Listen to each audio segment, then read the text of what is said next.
When I was a kid, loved movies. First time I picked up a camera was in 1994.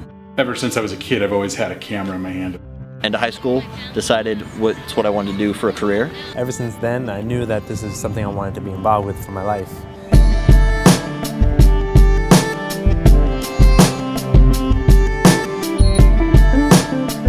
I've been super impressed with the quality of the crew, really a pro crew.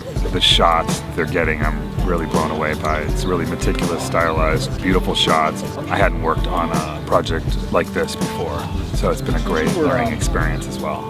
It's about the story. I look for scripts that I think are good. The Typist, for example, is one that once I read it, it's like, yeah, I want to do this one. The film is about a guy who's stuck in an old paradigm and still likes to type on an old-fashioned typewriter, but he's lonely. So he goes out on an adventure trying to look for somebody of his type. He finally finds his scene at a senior citizen center.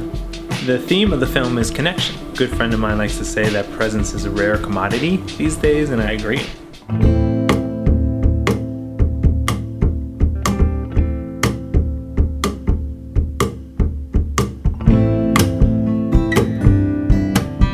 I've been dealing a lot with documentary over the last few years, but knew I wanted to get back into narrative filmmaking because that's really what I'm passionate about. To pay the bills, I have to do a lot of corporate type jobs, which are great, but I wanted to get back into telling stories. I really love and long for community, all sorts of community. So filmmaking community, cooperative, collective, you know, all that type of stuff really appeals to me.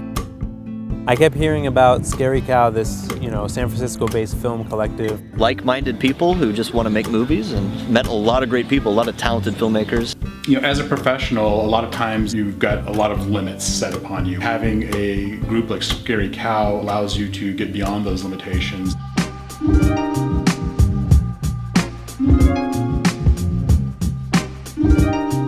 The desire was to make a film that was very short, very sweet, and didn't have any dialogue. My inspiration for filmmaking, I think in general, is people that are out there making quality films with very few resources. I often get asked what's the best camera to use, and you know, it's the one you have. Whatever you have with you, you should be able to use that and make something with it. It's about storytelling, and you can find good visuals with just about any camera. We don't have the backing, the studios, the heavy equipment that the big studios have.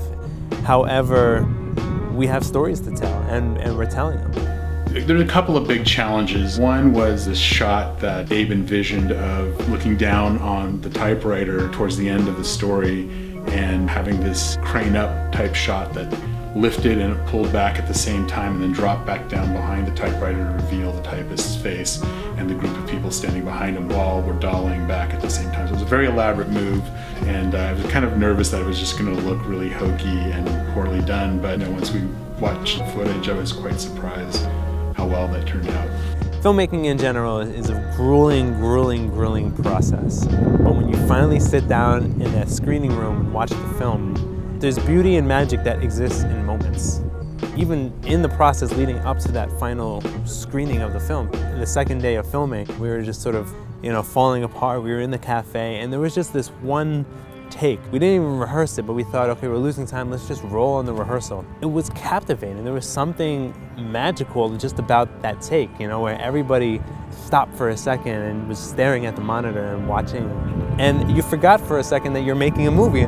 And that's when you realize that you're making something very special. That moment, for instance, and other moments along the way have been what has made this process worthwhile. And the boardwalk take 2.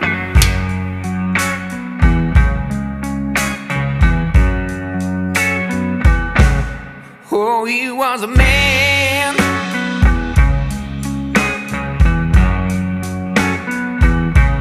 He said he was a good man.